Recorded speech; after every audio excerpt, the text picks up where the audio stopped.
I went to church on a Wednesday and I was having a bad day that day and I didn't really want to go, but I was like, maybe I should just go. Probably at the end of the day, I'll hear something that will minister to my soul. And it did.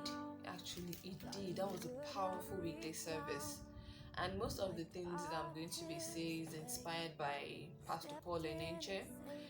I'm going to be doing it in form of a series, and this series is going to be about every and anything friends: how to make good friends, how to maintain friends, how to notice bad friends, and then all of that. Now, number one of it is you must be friendly. You must be a friendly person in order to attract friends. If you're always stiff, if you're always frowning, if you're always uptight, there's absolutely no way you can make friends. Then number two, you must be accommodating. You must have accommodation in your life for others. You don't have to be self-centered. You shouldn't be self-focused. You shouldn't be self-absorbed. You need to have space for other people in your life in order for you to have friends. Because number three, you must be generous. Now, generosity doesn't have to be in form of money. Generosity can also come from a kind word, from good counsel. Probably your friend is going through a bad day, or you see somebody going through a bad day. What's it? Generosity can be that you show care and attention. Somebody is, going through some certain things at that particular moment. You can be like, okay, hey, what's up? What's going on with you? I noticed that you are moody. It doesn't have to be money, money, money, money. And then, in the sense that there are friends, of course, that know how to give money. There are friends who are kind. Another thing is, probably in the course of the series, I'm still going to mention it, but let me still mention it here again. If you have a friend who is always giving, giving, giving, please do not think that that friend is an idiot. No. Do not feel that, okay, that is an avenue for you to take advantage of this friend and always demand, demand, demand. Because if you're that kind of a selfish friend, you're not going to keep people around you. People will not want to be around you at all, and they will always want to leave you because they will see you as an opportunist. As you're collecting, learn to give. It doesn't have to be money. It could be advice. It could be just a listening ear. The fact that someone had a bad day and then you asked, how was your day? And you cared enough to listen. That's generosity. But a lot of us always get it wrong. You always feel that, okay, it is not our business. And you call yourself a friend and you want to be a friend. Number four, you must be sensitive. You must be sensitive to people around you. You must have empathy. You must have sympathy. You must have love for others around you. It doesn't have to be all about me, me, me, me, me, me, me. Read the room. Read the atmosphere in the room. Okay? Something has happened, you see everybody's gloomy, everybody's sad, and then you just come in with your insensitivity, and then you're talking anyhow, you're behaving anyhow, you're not reading the room, you're not reading the emotions on somebody's face, and you're just being you. That alone is a red flag on your part, on your personality as a friend.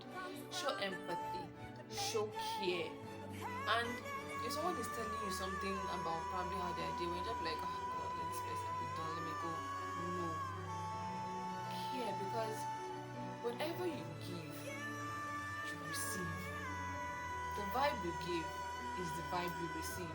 So if you're acting insensitively to somebody, like there are people who will come and say an insensitive joke and they're like, please take it as what it is how I am. Okay, no problem, it is how you are. No problem.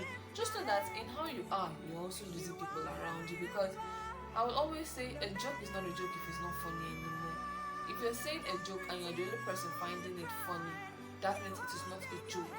It is very serious, and then you have to be sensitive to people's feelings. Of course, sometimes.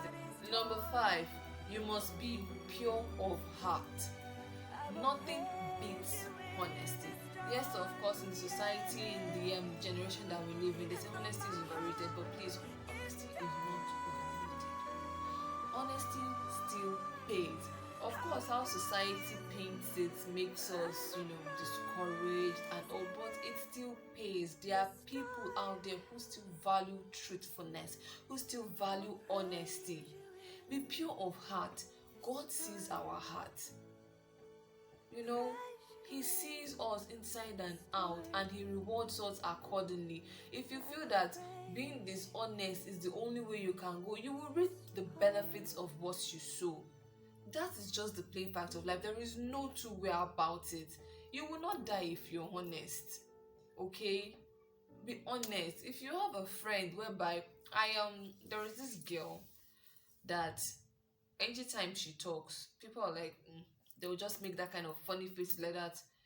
Why? Because, and I was like, what is going on? Why is that each time this girl talks, not in her presence, now at her back, and someone told me that this girl is not truthful. There is nothing she says that is true. So if she's telling you A, just know that it's probably meaning B or C.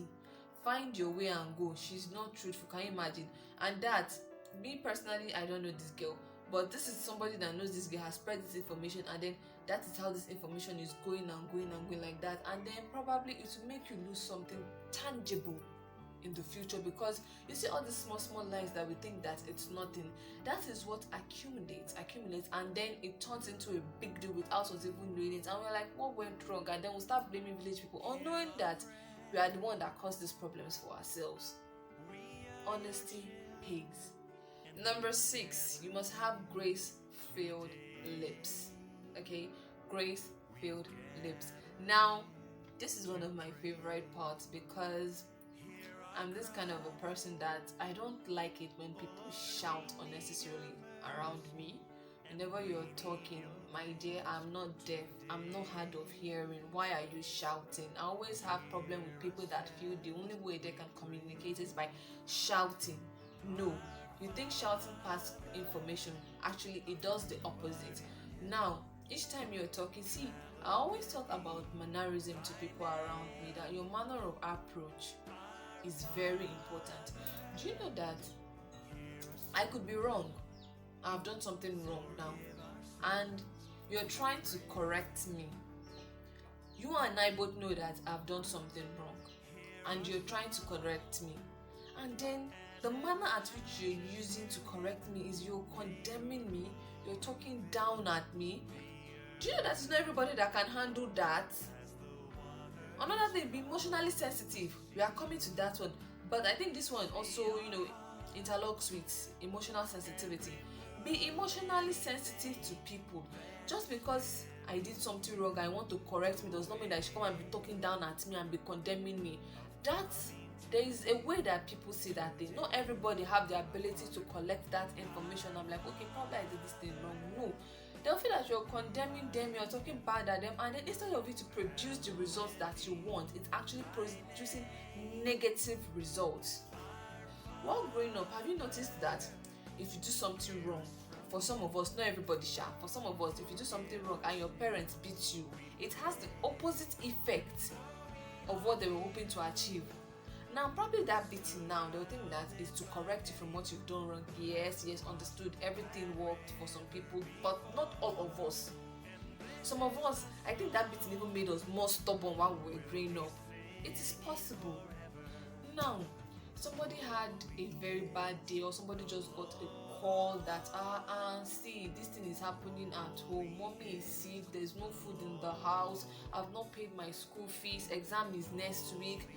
This kind of information, these are things that people deal with every day, and then they just got that call, and then you see that their mood have changed, they are moody, and they're at work, or they are somewhere, they're not being productive anymore, and then the next that, why are you behaving like this? Can't you be smart? Do you understand? Can't you be smart? That is actually going to degrade that person more. That is actually going to add like times 10 to the emotions that person is feeling at that particular time. You will not die. Nothing bad will happen if you ask, why are you looking like this now? What happened? No. You want is to talk anyhow. You feel like probably you're on top of the world, so you talk to people anyhow you like. You cannot maintain friends like that. You cannot even have a friend like that. No friend will come to you like that. Even if the friend is there with you, probably just have it at the back of your mind that there's something that they are benefiting from you immediately at that particular point in time. And the moment that thing is not there again, they've zeroed you. They don't care about you anymore. Number 7. You must make a difference in people's life. If you go around somebody, add value to their life, such tangible value that you'll be irreplaceable, that even if 10, 15, 20 years from then, even if you guys are not talking anymore, you are not in communication, that person like, God, I remember that, my friend. Do you know that some people now that if you're talking to them, having a conversation, they will like, God, that my friend, that year, God, she really did this, he really did that. Be that kind of a person in somebody's life. It's not only your life that will be impacting in. Aim to be that person in another person's life. Add tangible value, make a difference in that person's life. It is very important. That is what will keep friends, good positive friends around you. Add value. What value are you adding to somebody's life? Your own, is it just to go there and eat? And even if you are going there to eat all the time, that person will get tired of you. We are human beings, we have emotions. Yes, first of all, man is selfish by nature, understood. But at the same time, man is also have the ability to be selfless. Be selfless. When you see somebody, let the first thought in your head not be, oh, how do I eat from this person's body? How do I manipulate this person to eat out of their body? No, let the questions that are running through your head is, how do I impact in this person's life? How do I add value to this person's life? How do I make a difference in this person's life? It doesn't have to be a big value or a big change or a big difference. No, it can start from the little things and then it can progress to the big things. Make a difference in somebody's life. Number 8. Avoid the ministry of gossip. Yes, avoid the ministry of gossip. There are people there that don't like your relationship with somebody, and their personal aim is to destroy that relationship, especially all those envious people that, they are saying that probably that person is having a positive impact in your life, and then it's just paining them. They don't like it that you're growing, you're improving yourself. So you, or rather unconsciously rather, you don't know, you think that this person is your friend, and then you just go there and then you'll be gossiping, this person, that person, this person, that person. You don't know you are destroying yourself. And if you're that person that is always gossiping about something that your friend has told you in confidence, change. It is very important that you change. Do you hear me? Change. Very, very important. Avoid the ministry of gossip. Yeah, it is okay if you want to sit down with your friends, you guys want to have a quiet time, you guys want to flex, relax and all of that. It is understandable. But avoid gossip. Gossip does not help you in any way. So why do you engage in it? Why do you continue to allow it in your life? The ministry of gossip is not. Number 9. You must learn to forgive. When you're dealing with people, see, it is not easy. I once mentioned, I think, what number self about grace-filled lips. Some people don't have grace-filled lips, even if their intentions are pure. Learn to forgive and look past it.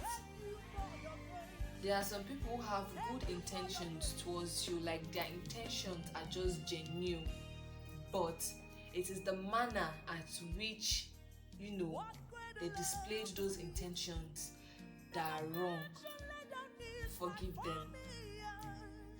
You must be a very forgiving person if you want to keep friends, if you want to maintain friendship, because people will always offend you. So learn how to forgive. Please, it is not easy. It is easy to tell somebody forgive than actually performing the act of forgiving. But it is very important. Have it at the back of your mind that people are not 100%. They are not. So we just have to create that atmosphere of forgiving. It's very important. Number 10. When all is said and done, you must rely on the Lord, because He only knows the true intentions of every individual's heart. So rely on Him.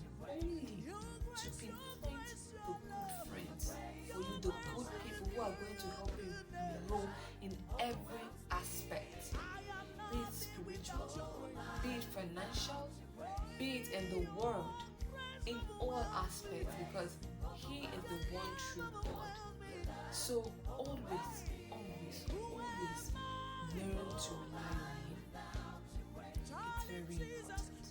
All of it are important, but I think the most important of this all is rely on the Lord. It is very important. Now, all of this that I've said is how to make friends, how you can pinpoint good friends, and then how you can also be a good friend.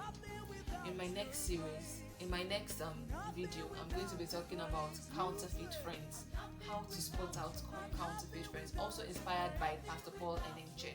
So please, it is very important that some of these traits we overlook it and we're like, life will be life. But it's also important that we have this knowledge. It could help us avoid a lot of unnecessary heartache. Unnecessary heartache, because there is nobody out there that will tell me that they've not been affected one way or the other by the actions of people. Especially the betrayal of someone close to you, that is more painful than the betrayal of somebody outside. Because this is someone you've given a whole trust to. This is someone that you've literally opened your life to. So it is very painful when you find out that they are not what you thought they were. So I'll be back soon, and I'm going to be talking about how to identify counterfeit friends.